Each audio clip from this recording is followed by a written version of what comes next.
Donkey Kong.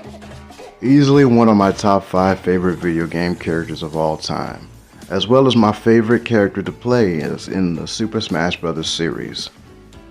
Hello again everyone, DanteFloetry Fox 88 here.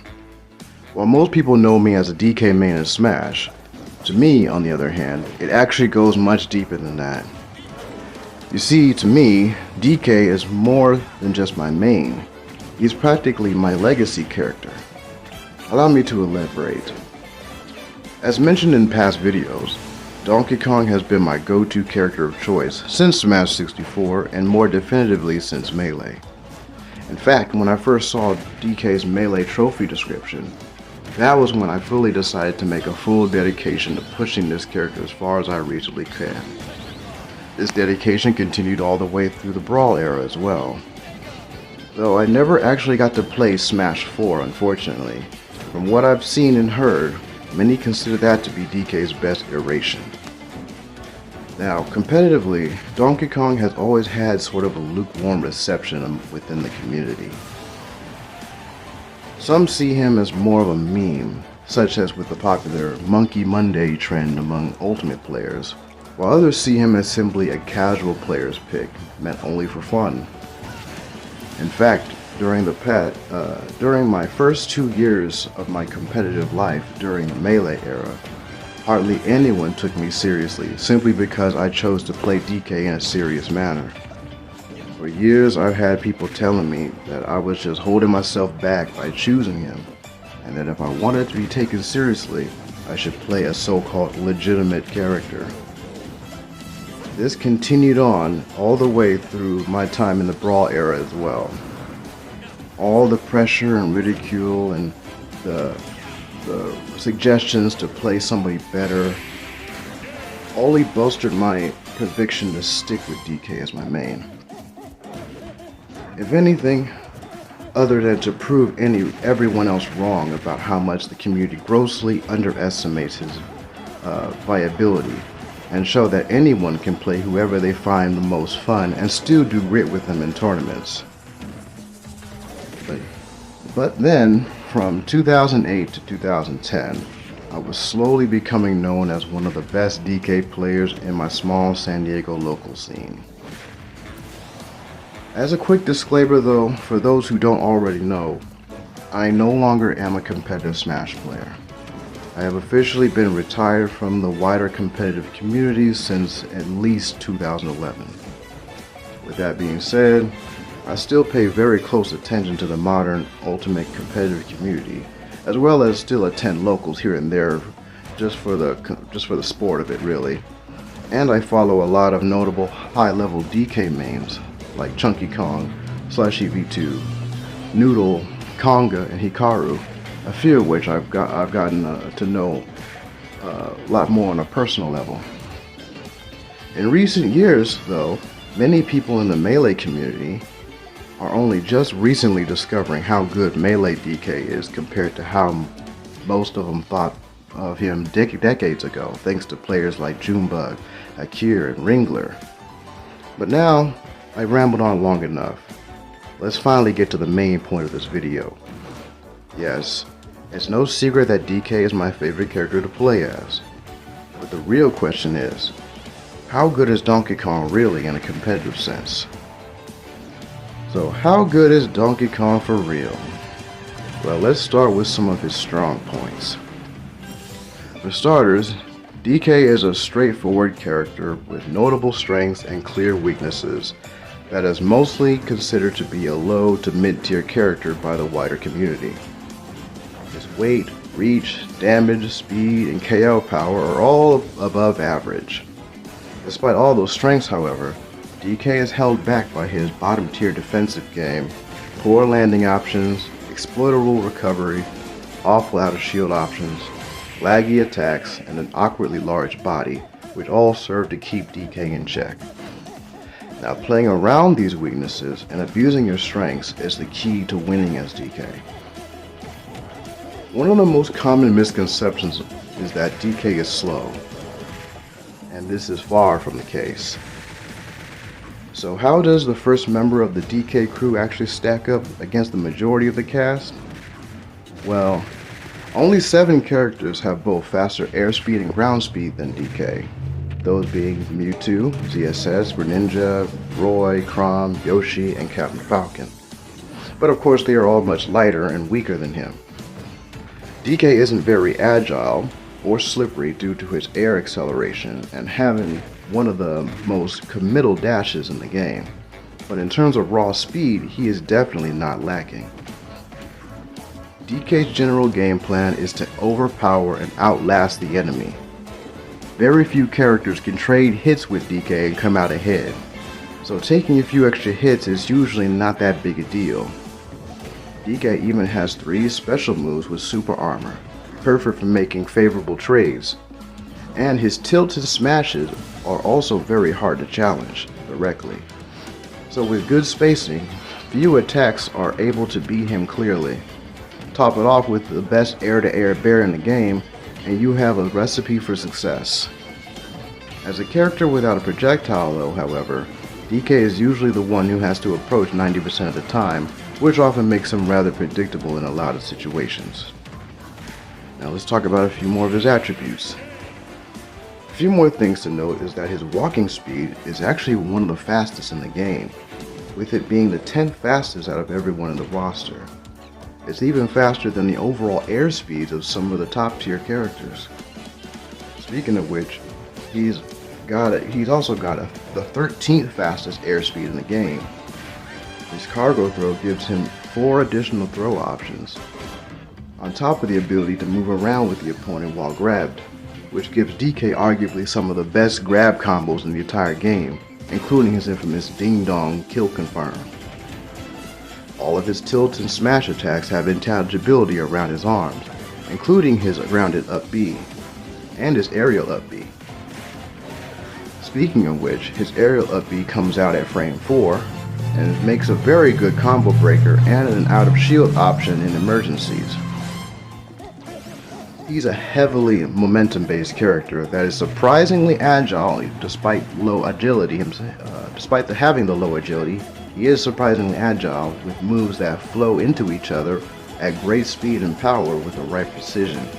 And because of this, he has an amazing and terrifying advantage state that can easily be considered top 10 based on how explosive his punish game is and how he can easily obliterate stocks in just 3 interactions. So on paper, DK has all the makings of being a great character. But with that being said, however, it's now time to get into his vulnerable sides and weaknesses. For starters, despite DK's status as a grappler, DK actually has a very poor up-close game that can be heavily abused. His fastest grounded attack is frame 5, which is his jab and up tilt.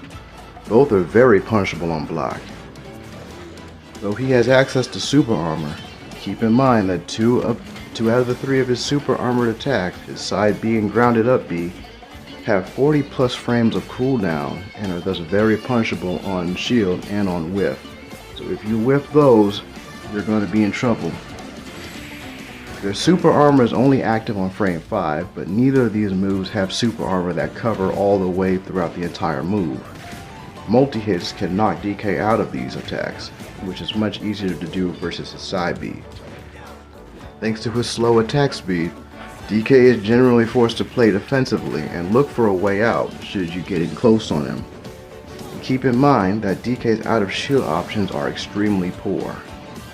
His shield grab is frame 12, and most of his aerials will whiff versus a good chunk of the roster when buffered, especially when you factor in the aerial landing lag tends to have on your body closer to the ground than normal. He's also got a frame 4 air dodge that is easy to bait out and very exploitable. Plus, his air dodge has a ton of end lag to it. Combined, these ensure that DK is generally very susceptible to pressure once you get in close on him. To top it all off, DK also suffers from having arguably the biggest hurt box in the entire game. He's a super heavy, being tied for 3rd place with DDD as being among the 3rd heaviest character in the game. And also he has a very very large hurt box centered around his tie, and that is a very big complaint amongst us in the DK community. This ensures that DK will more often than not get clipped by dozens of stray hits from ridiculous angles and positions by the majority of the roster, which leads to extremely frustrating interactions mid-game. It's not out of the ordinary to find yourself getting hit while you're facing away from somebody or getting hit while you're above somebody on a platform. This is the biggest reason why he is often referred to as combo food to all the rush downs and characters with much better frame data. The last thing I should mention is that he has a very below average recovery that is arguably one of the most exploitable in the entire game. With its linear trajectory, although it does cover an amazing amount of distance, it leaves you wide open to spikes, counters, and edge guards, making it sometimes almost impossible to recover properly in some matchups. And in terms of matchups, Donkey Kong typically has a lot more losing matchups than he does winning, with a majority of those matchups just being even at best. Now, that's just a basic rundown of his strengths and weaknesses, his good points and low points. So what are my personal closing thoughts? So now after I've said all this so far, what are my personal thoughts of the character? Well, I don't think he is among the best characters in the game at all. I definitely think he's a lot better than most people think though. Overall, I think DK is a good character. He definitely plays a lot better offline than he does online. But of course, that's just my opinion. DK definitely has a low skill floor, but at the same time has a fairly high skill ceiling overall.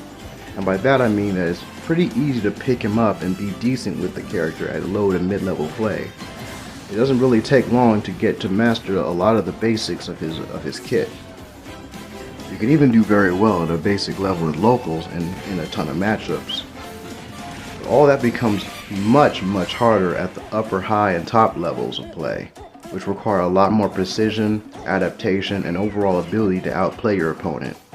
And because he is a lot harder to play well at super high levels, a lot of people often relegate him as being not worth it in the long run. And because of all this, most people criminally underestimate DK, since it's rare to come across any legitimately skilled DKs, as most of your average DK players that people encounter are often low to mid-level players or people that just use DK as a pocket pick. Most people don't think it's worth it to explore the character past a certain point. And honestly, at times I don't blame them, because it takes a particular kind of mindset and a certain level of dedication to main this character, let alone play him at a competently high level. Although I am retired nowadays, I still enjoy pushing this character as far as I'm able to. Now, most of you may already know that I don't subscribe to tier lists in any serious way, but if I'm going to rank him, I would say he sits comfortably at mid to upper mid tier in terms of how he compares to other characters.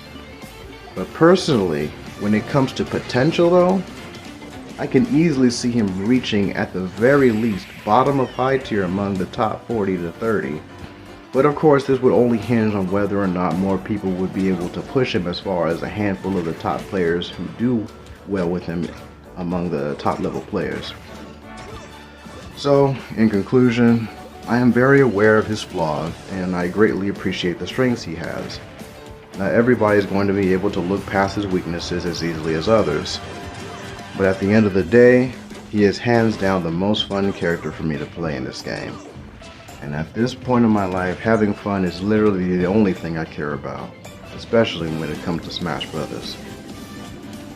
I don't see what the point is trying to win if I'm not having fun doing it, you know? Like, if I'm playing the game and it's feeling like a chore, why play the game?